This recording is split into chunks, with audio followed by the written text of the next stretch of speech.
উল আজহায় গরু কুরবানি থেকে বিরত থাকার সিদ্ধান্ত সংখ্যালঘু সমাজের।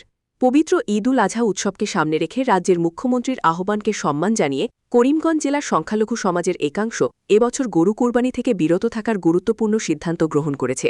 সামাজিক সম্প্রীতি ও পারস্পরিক সৌহার্দ্য বজায় রাখার স্বার্থে এই উদ্যোগ নেওয়া হয়েছে বলে সংগঠনের পক্ষ থেকে জানানো হয়। সংগঠনের এক মুসল্লি সংবাদ মাধ্যমের সামনে বক্তব্য রাখতে গিয়ে বলেন, রাজ্যের মুখ্যমন্ত্রী ইতিমধ্যেই স্পষ্ট ভাষায় জানিয়ে দিয়েছেন যে এবারের ঈদ উল আজহায় গরু কুরবানি করা চলবে না। মুখ্যমন্ত্রী সেই আহ্বানকে সম্মান জানিয়ে এবং আইন শৃঙ্খলা ও সামাজিক সম্প্রীতির কথা মাথায় রেখেই আমরা গরু কোরবানি থেকে বিরত থাকার সিদ্ধান্ত নিয়েছি। তিনি আরও বলেন যে তাদের ধর্ম শান্তি, সহমর্মিতা ও মানবতা শিক্ষা দেয়। তারা চাইছে না তাদের কোনো ধর্মীয় আচরণে অন্য ধর্মাবলম্বী মানুষের মনে কষ্ট বা আঘাত লাগুক।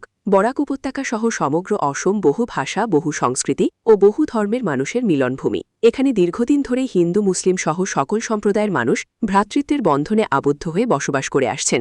সেই সম্প্রীতির পরিবেশ অটুট রাখাই তাদের প্রধান লক্ষ্য। তিনি জানান, এবারের ঈদে গরুর পরিবর্তে অন্যান্য বৈধ পশু যেমন ছাগল, মোরগ কিংবা ধর্মীয় বিধান অনুযায়ী অনুমোদিত অন্য পশু কোরবানি দেওয়া হবে। পাশাপাশি সকল মুসলিম ভাইদের প্রতি তিনি শান্তিপূর্ণ ও সংযমের সঙ্গে উৎসব উদযাপনের আহ্বান জানান।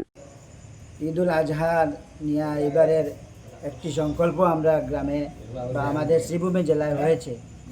যেটা সংকল্প হয়েছে এটা হলো যে আগামী যে কুরবানি ঈদ এসেছে, এই কুরবানির ঈদটা যাতে অন্যান্য ধর্মাবলম্বীর যাতে কোনো অসুবিধা না হয়। আজ আমাদের শ্রীভূমি জেলাতে আমরা শান্তি সম্প্রীতি বজায় রেখে এবার এই কুরবানির ঈদ উদযাপন করব। এই কুরবানির ঈদে কুরবানির দেওয়া যেহেতু ওয়াজিব, তাই আমি বলতে চাই আর যে কুরবানি যে ঈদ এসেছে, এই কুরবানির ঈদ বকরি দিয়ে বা ছাগল বা দুম্বা এইরকম জন্তু দিয়ে কুরবানি দেওয়া হোক, যাহাতে অন্যান্য ধর্মাবলম্বী কোনো কষ্ট না পায়।